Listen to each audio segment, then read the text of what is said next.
E aí, tudo bem com vocês? Estou aqui com o Entrementes, revista digital, e estou aqui na Galeria Poente com o Paulo Henrique Rosa, é isso mesmo, né, Paulo? Isso. E a gente vai bater um papo aqui, conversar um pouco sobre a galeria, um pouco sobre a história do Paulo aqui, né?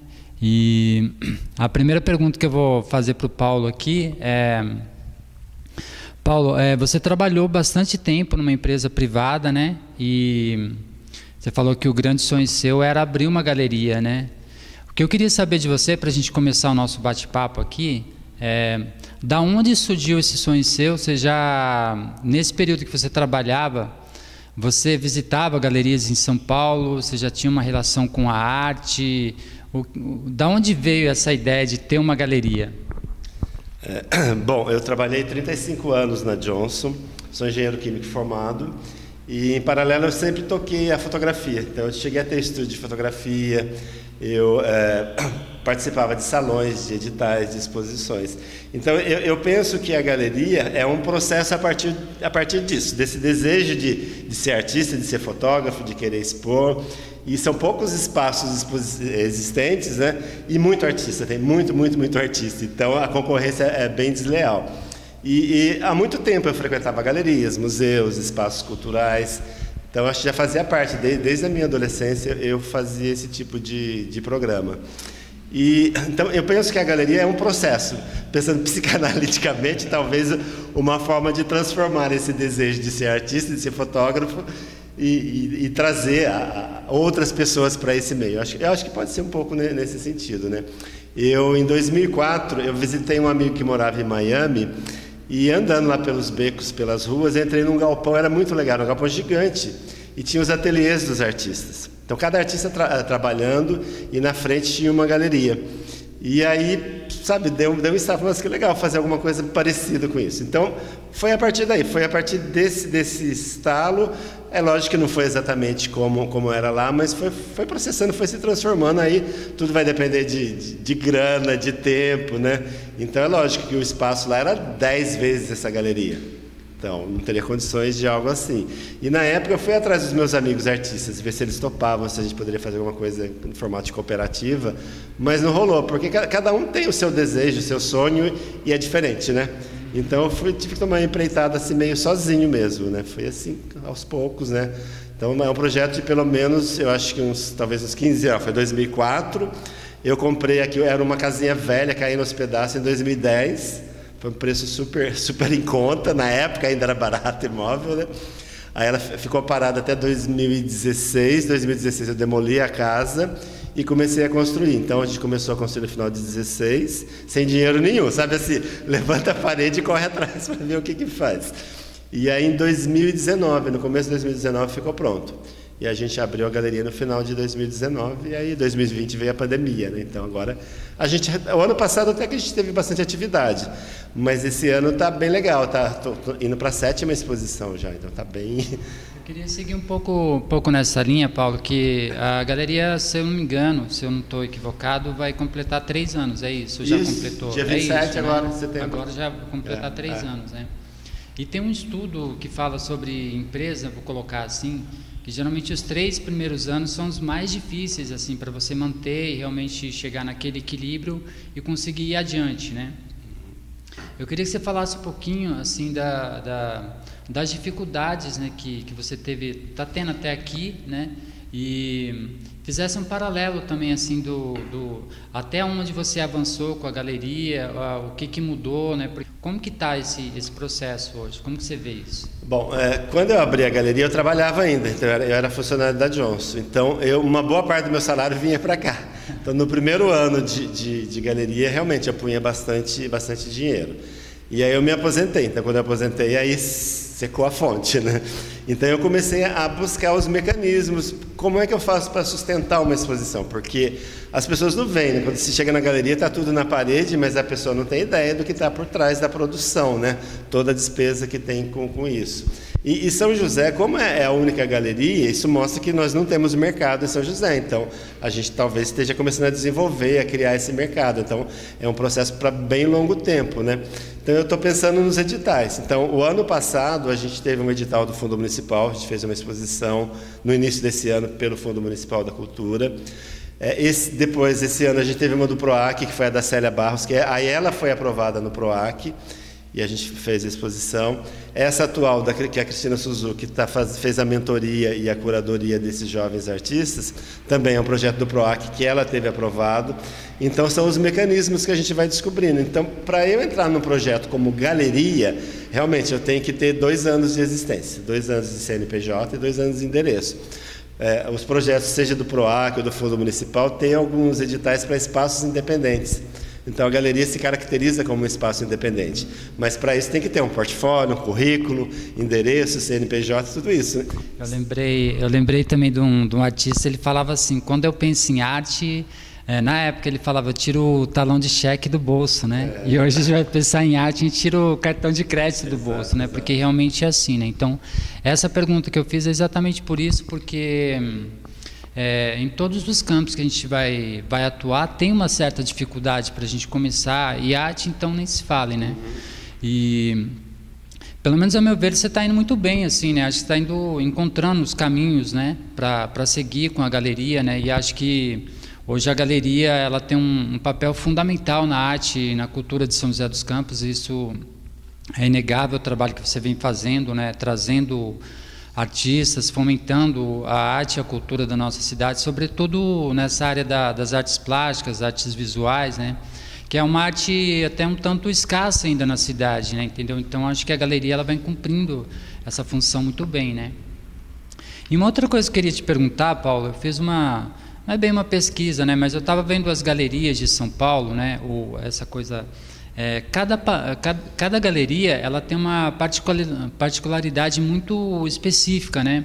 Tem galerias que vai trabalhar especificamente com, por exemplo, arquitetura, outras galerias vai trabalhar num campo mais da filosofia, e outros mais ligados à poesia, ou artes plásticas, artes visuais, né? Fotografia, né? Igual você citou também.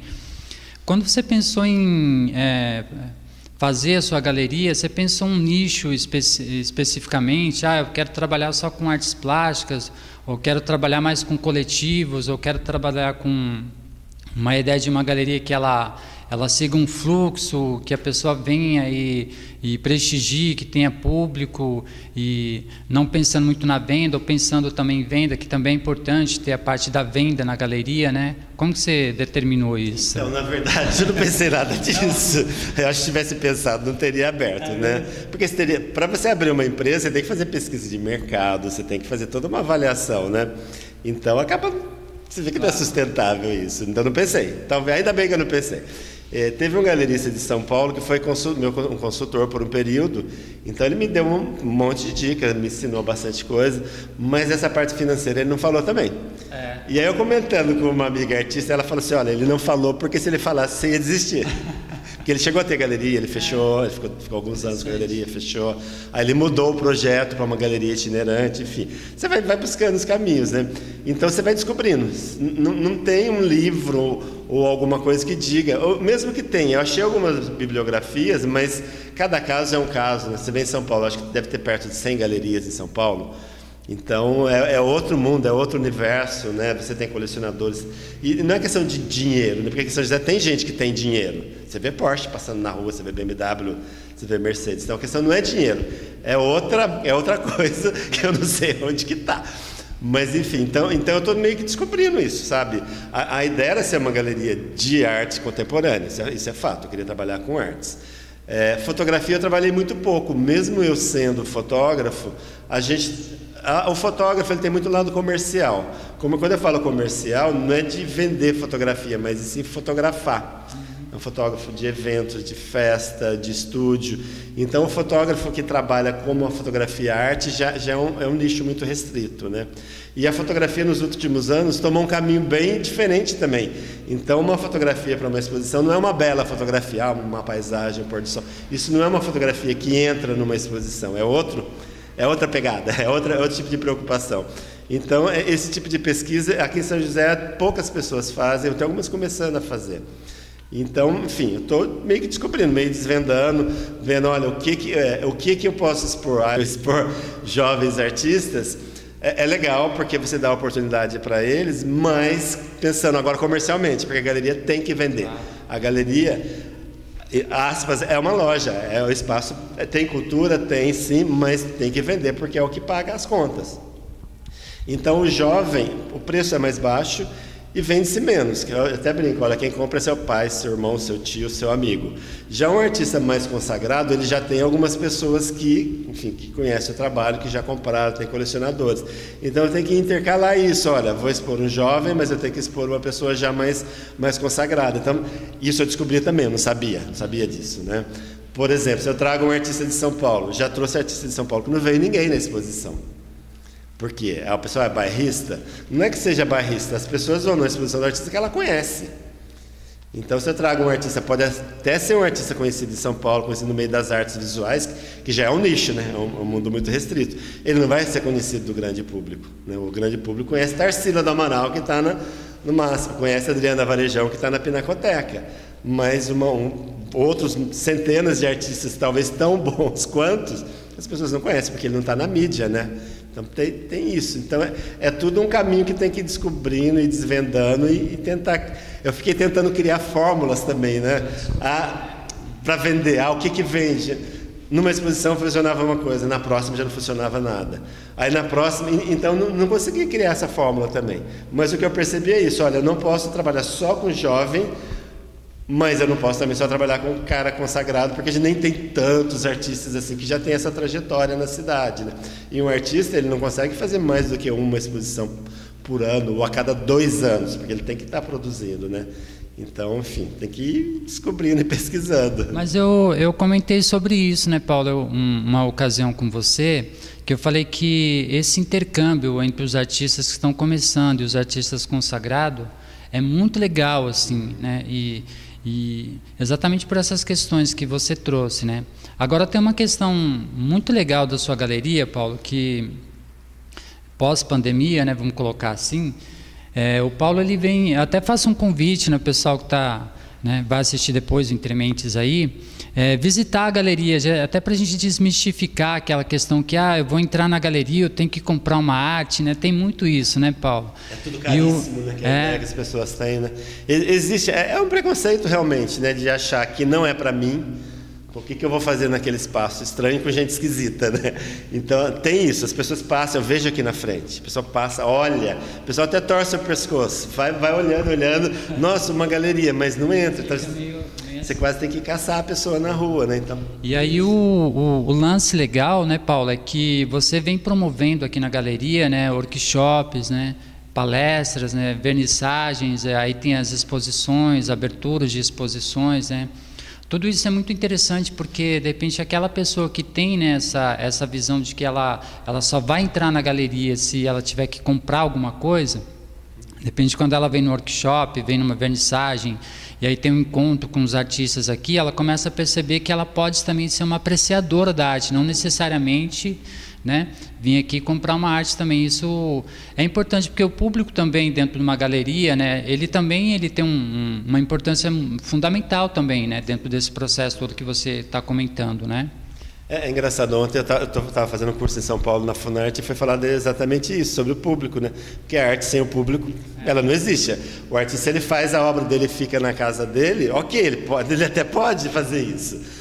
Mas se ninguém vê, é como se ela não existisse, né? Na história, se cai uma árvore na floresta e ninguém vê, ela não caiu, porque quem sabe que ela caiu, né? Então tem isso, tem que fomentar, tem que trazer gente. Então o que eu tenho percebido é exatamente isso, eu tenho que fazer atividades na galeria para trazer público. Eu tenho conseguido, por exemplo, a exposição do Gucci, ele acho que deu mais de 200 visitas, né? Para uma galeria pequena é bastante gente, mas tem que ter, então você tem que ter um monte de eventos, tem que ter a abertura da exposição, aí tem que ter uma roda de conversa com o artista, tem que ter oficina, e depois o finissage, que é o fechamento da exposição. Só nesses eventos que tem público. Fora isso, a galeria nem precisava ficar aberta. Inclusive, eu até estou pensando em rever os horários da galeria. Porque eu fico aberto o dia inteiro aqui, vem uma pessoa, quando vem. Agora, nos eventos, não. Você fez um evento, você pontua, aí as pessoas aparecem, né? Então, também são coisas que eu fui descobrindo. Essa abertura que teve agora, por exemplo, estava, nossa, super lotado aqui. Foi um evento, assim, muito, muito bacana, assim. Tinha muita gente aqui na galeria. Que 200 pessoas vieram, porque que assinaram o caderno tem 100 e tantas assinaturas. A maioria não assina. quando é casal, um só assina, o outro não assina. Então, eu calculo que é o dobro do que está assinado ali. Mas como foi uma coletiva também, e para muitos deles era a primeira exposição, então traz pai, mãe, tio, gente que jamais pensou em pisar numa galeria. Que nem, é muito louco, que as pessoas, como é que eu faço? Que roupa que eu vou? Sabe, as pessoas às vezes elas não sabem como se portar, é como se tivesse uma forma de se portar, um tipo de roupa específica, né? Então nesse aspecto é legal, uma coletiva assim com jovens, porque são pessoas que jamais pisariam nesse espaço, né? Existe essa áurea também sobre a questão da galeria, né? Como você vai se comportar, como você vai se vestir também, né? Isso é uma coisa que vem lá de trás também, mas é interessante pensar, você falou uma galeria contemporânea, né? Já muda totalmente esse foco também, né? As pessoas acho que não entenderam muito bem essa questão também, né? Agora, uma coisa que eu queria te perguntar, Paulo, toda galeria, né? Acho que todo trabalho de arte, e aí entra a questão do artista, né? Que acho que tem muitos artistas que talvez não entendam isso ainda muito bem. Você tem todo um aparato ali para ter uma galeria, né? Então você tem que ter uma curadoria, você tem que ter as pessoas que cuidam para fazer a montagem, produção, pessoal de designer que vai fazer o trabalho de divulgação, né? Tem que ter pessoal de imprensa para fazer essa divulgação também, para as pessoas virem na exposição, né? E até onde eu sei, você faz isso, você é muito orgânico, né? Você faz muita coisa você mesmo, né? E como que é essa relação sua e como que você administra a sua galeria? Bom, quando eu abri a galeria, como eu falei no início, eu trabalhava na Johnson ainda, então eu tinha pouco tempo para estar aqui. Eu tinha 2 funcionários, tinha um estagiário, tinha uma funcionária para receber o público, tinha uma agência de publicidade que me ajudava, então a agência cuidava dessa parte de artes gráficas, Instagram, Facebook, e tinha uma pessoa de produção que cuidava das oficinas. Aí quando veio a pandemia, né, tudo isso foi fechando, parando, né, e eu me aposentei. Então aí realmente eu tive que cortar tudo. Aí eu comecei a fazer tudo, então eu tive que aprender, cuidar do Instagram, fazer artes e até assessoria de imprensa. Eu aprendo muito vendo as pessoas fazerem, né? Por exemplo, nas primeiras exposições eu trazia um pintor para cuidar da parede, porque cada exposição você fura a parede, você põe parafuso, põe prego, tira as obras, você arrebenta com a parede, aí tem que trazer uma pessoa para pintar. Então, eu via ele fazer, eu aprendi a fazer. Então, hoje, depende da verba, né? Deixa eu cortar um pouquinho, Paulo, mas aí tem uma coisa muito bonita, é a construção e a desconstrução, que tem tudo a ver com a arte também, né? Sim, mas tudo depende da verba. Por exemplo, se é uma exposição que tem um patrocínio público, um PROAC ou um fundo municipal, então nesses projetos você já direciona a verba para isso. Olha, eu vou ter X reais para assessoria de imprensa, eu vou ter dinheiro para produção, eu vou ter dinheiro para montar, então dá para fazer tudo isso. Agora, uma exposição que não tem nada disso, olha, é um artista que eu convidei e não consegui verba para nada, então eu faço tudo, literalmente tudo mesmo, às vezes até a faxina na galeria, sabe? Você vai somando isso aí, 200 reais, quando você vê isso, aí chega em 10 mil assim, facinho. Então, uma exposição, quando a verba é muito baixa, eu faço tudo. Por exemplo, a exposição do Gutlich, a gente conseguiu um patrocínio privado, uma construtora, então ele ajudou com uma verba para a gente imprimir os convites. Aí a parte de artes gráficas, os alunos do Gutlich, ele tem alunos que trabalham com essa parte de identidade visual. Então eles criaram tudo. Então eles criaram toda a parte de arte, de convite, tudo. Aí eu mandei imprimir. Montar na parede. Vieram 2 alunos. Então lá em cima, não sei se você veio na exposição dele, lá em cima os alunos que montaram.